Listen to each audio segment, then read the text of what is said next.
Trailer perdana dari film Anaconda versi terbaru akhirnya resmi dirilis.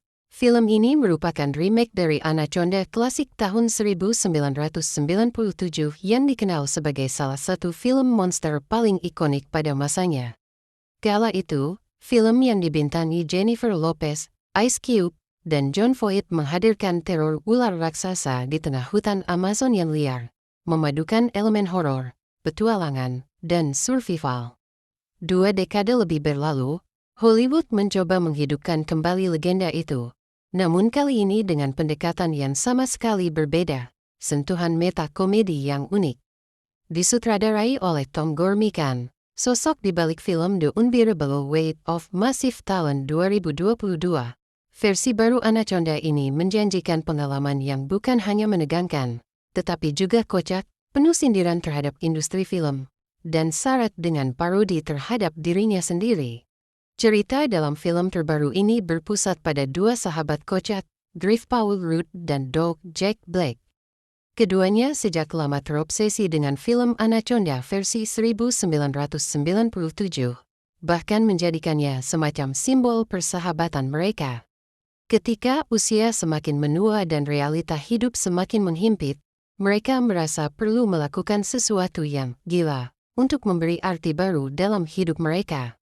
Dari situlah muncul ide untuk membuat ulang film favorit masa kecil mereka dengan cara mereka sendiri. Namun, alih-alih melibatkan studio besar atau efek visual canggih, mereka memilih jalur amatir, kamera seadanya, kru seadanya, bahkan ular karet yang murahan. Trailer menggambarkan perjalanan mereka yang penuh kekacauan sejak awal. Doug yang sedang mengalami krisis paruh baya tiba-tiba muncul dengan ide liar. Kenapa kita nggak bikin ulang Anaconda aja? Versi kita sendiri, versi yang lebih jujur. Awalnya Griff menolak karena merasa itu ide konyol, tetapi akhirnya ia ikut terbawa arus. Dari sinilah petualangan penuh tawa sekaligus bahaya dimulai. Masalah pertama langsung muncul ketika ular karet yang mereka gunakan dalam syuting terlihat terlalu palsu, hingga menjadi bahan tertawaan bagi semua kru kecil mereka. Dalam keputusasaan, mereka berusaha menyewa seekor ular hidup. Namun, nasib buruk kembali menghantam ketika ular tersebut mati mendadak sebelum syuting dimulai. Tidak kehabisan akal, Doug bersikeras bahwa satu-satunya jalan adalah masuk ke dalam hutan tropis untuk mencari pemeran pengganti yang lebih otentik. Tentu saja, keputusan gegabah itu membawa mereka ke dalam bencana yang jauh di luar kendali.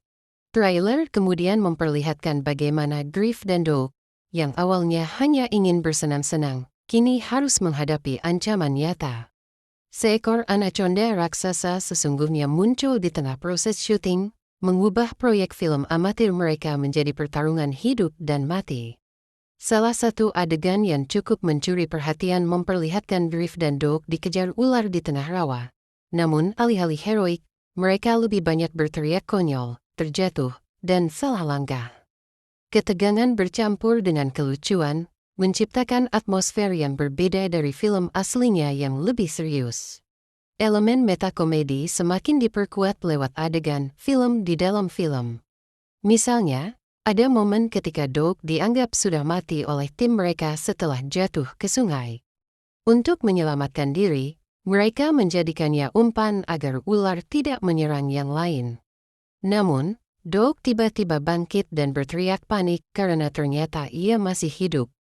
Adegan ini bukan hanya kocak, tetapi juga menjadi sindiran terhadap tropes klasik film horor di mana karakter sering dianggap mati terlalu cepat. Meskipun membawa judul besar Anaconda, film ini jelas tidak ingin sekadar mengulang formula lama. Sutradara Tom Gormican dengan sengaja menjadikan proyek ini sebagai parodi terhadap obsesi Hollywood akan remake dan reboot. Dengan menjadikan 2 karakter amatir yang mencoba menghidupkan kembali film favorit mereka, Anaconda versi 2025 seperti bercermin pada fenomena industri film saat ini. Ia menertawakan dirinya sendiri sekaligus mengingatkan penonton bahwa terkadang, nostalgia bisa menjadi jebakan yang berbahaya. Dari sisi pemeran, kombinasi Paul Rudd dan Jack Black sudah cukup untuk membangkitkan rasa penasaran. Rudd, dengan persona humor kering dan wajah awet mudanya, cocok memerankan Griff yang sering ragu-ragu namun selalu terjebak dalam kekacauan. Sementara Jack Black, dengan energi komikalnya yang meledak-ledak, menjadi pusat tawa sebagai Doug yang impulsif dan penuh ide gila. Kehadiran mereka berdua menjanjikan chemistry komedi yang kuat, sekaligus menghadirkan dinamika persahabatan yang hangat di balik kekacauan. Selain duo utama, film ini juga menghadirkan Thandiwe Newton, Steve Zahn, Daniela Melchior, dan Selton Mello. Newton diduga memerankan sosok produser film amatir yang berusaha mengendalikan Griff dan Doug, tetapi justru ikut terseret dalam kekacauan. Zahn hadir sebagai kru teknis yang sinis namun sering menjadi korban lelucon. Melchior, yang dikenal lewat The Suicide Squad 2021, diperkirakan tampil sebagai pendaki lokal yang mencoba memperingatkan mereka tentang bahaya masuk hutan tanpa persiapan. Sementara Mello, aktor asal Brasil, membawa sentuhan autentik ke dalam latar hutan tropis yang menjadi arena perburuan ular raksasa. Dari segi genre, film ini berada di persimpangan antara thriller petualangan dan komedi satir. Adegan kejar-kejaran dengan ular raksasa tetap ada, namun bukannya disajikan dengan nada horor, justru lebih banyak dibalut dengan komedi absurd. Hal ini tampak jelas dari cara trailer menampilkan ular CGI yang sengaja dibuat sedikit terlalu nyata, hingga menimbulkan kesan ironis. Bagi sebagian penonton, hal ini bisa jadi kekuatan utama karena menghadirkan sesuatu yang segar. Namun bagi pecinta horor klasik, mungkin terasa seperti pengkhianatan terhadap atmosfer menegangkan versi aslinya. Namun, disitulah daya tarik film ini. Ia tidak mencoba menyaingi film aslinya dalam hal teror, melainkan menertawakan absurditas di balik ide ular raksasa yang memburu manusia. Dengan memadukan kecintaan fans terhadap film monster klasik dan humor postmodern, Anaconda 2025 tampak ingin membangun ruang baru bagi genre monster movie. Selain itu, pilihan rilis pada tanggal 25 Desember juga menarik untuk dicermati.